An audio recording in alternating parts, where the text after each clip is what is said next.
You're on a path. You're here to... Oh, don't you start grandstanding about morals. The fate of the world is at risk right now, and the life of a mere princess shouldn't stop you from saving us all. If he doesn't remember what happened, then... Yes, he didn't approve of us last time, did he?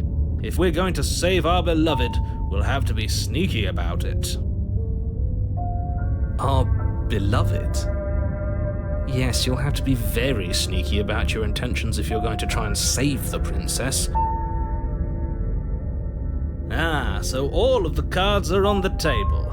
Then you should know that we and the princess are in love, and the four of us will be foiling any and all assassination attempts you've got in the works.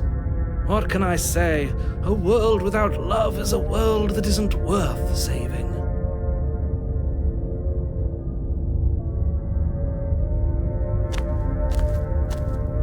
A warning, she will lie. We already told you we're not playing along with your little game. It's your lies that can't be trusted.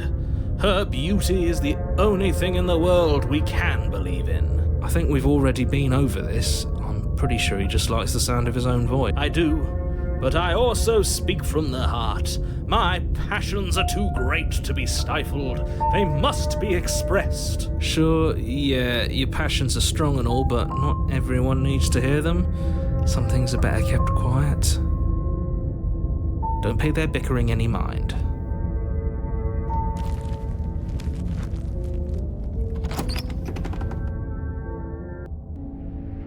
The interior of the cabin is clean and elegant, its stone walls draped in fine-threaded tapestries, a prison befitting a royal prisoner. The only furniture of note is an ornate wooden table with a pristine blade perched on its edge. The blade is your implement. That's because there isn't a mirror. There's a table, the blade sitting on the table, and the door to the basement. There's nothing else in here. There's definitely a mirror. There isn't. I'm sure the princess would tell us there was a mirror if she were up here. In which case she'd be lying to you because, again, there isn't a mirror.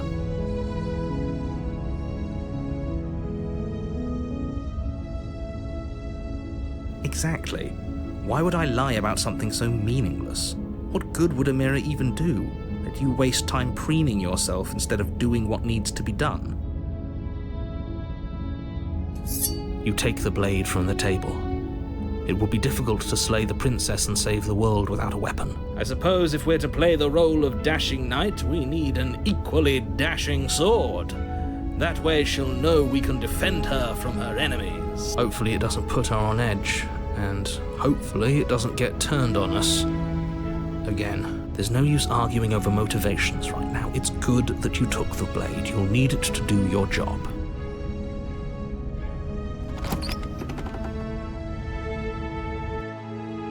The door to the basement creaks open, revealing an intricate stairwell.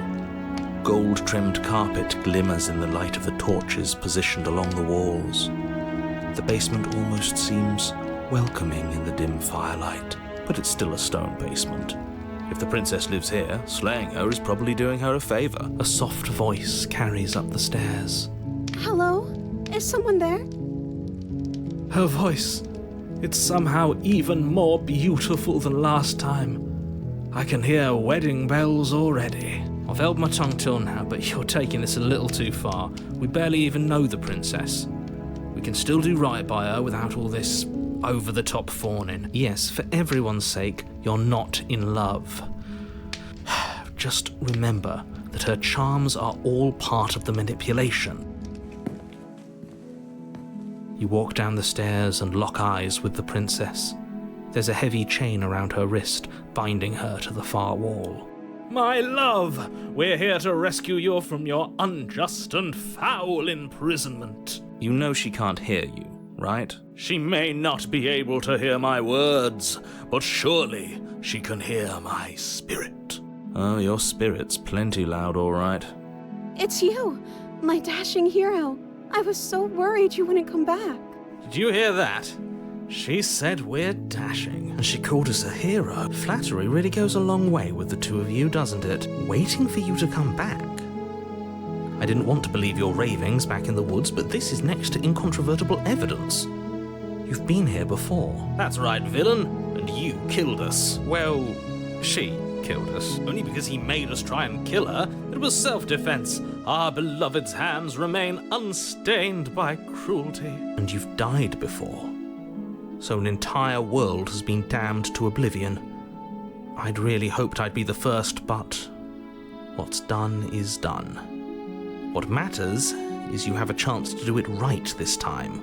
We damned a whole world. But everything reset. Nothing resets, you're just somewhere else. You can't keep hopping between worlds forever.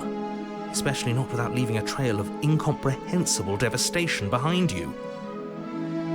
This is horrible.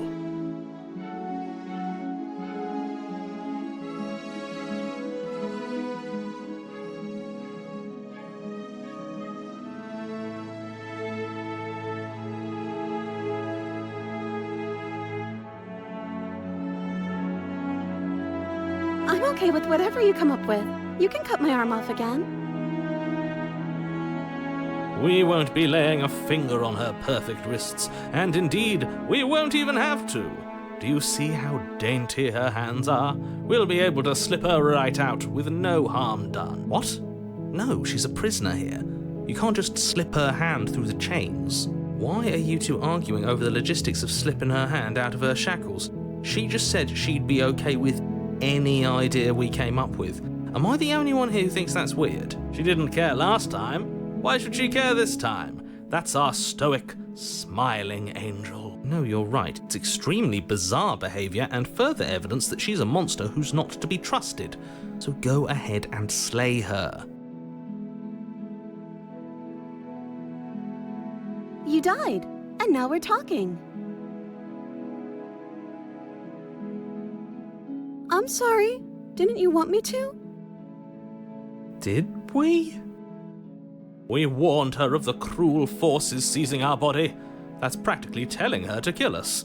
She is our beloved, and she made the choice to free us of our misery, to show us mercy and make the best decision for everyone. She made the best decision for her. Don't be so quick to assign kindness. You're just opening yourself up to manipulation.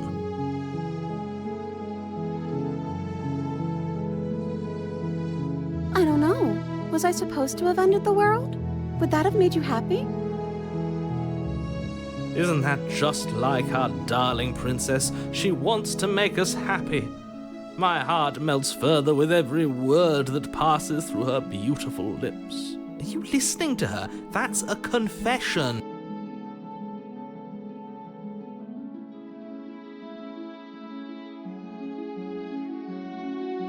The princess's eyes quiver as she waits for your response. I didn't end the world? I didn't end the world. She's clearly just saying what she thinks you want to hear. Or she's innocent. How could a beauty like her be capable of ending the world? It's not rational.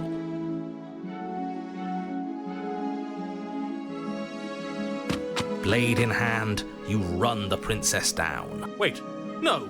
You barbarian, what do you think you're doing? But you ignore the pleas of the foolish little voice and press on. The princess's eyes grow wide with terror as you approach, but she does absolutely nothing to stop you. Your blade pierces her heart, and she collapses pathetically to the ground. I'm sorry. Did I do something wrong? No. I'm going to die now.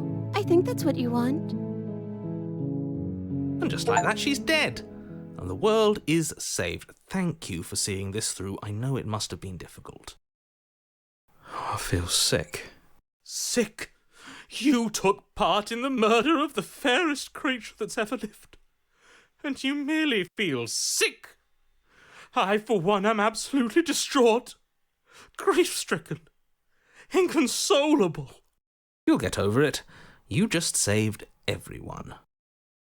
Get over it? You smarmy ass. There's nothing in the world worth getting over it for. We might as well just end it all. You raise the blade, aiming the point directly towards your heart. Excuse me? No, you absolutely do not do that. Yeah, let's not make any rash decisions. We should give ourselves a minute, take a deep breath, and... Rash. The only rash decision we've made was running our cursed blade through her heart. This is far from rash. This is measured. This is the only thing left for us to do now that she's gone.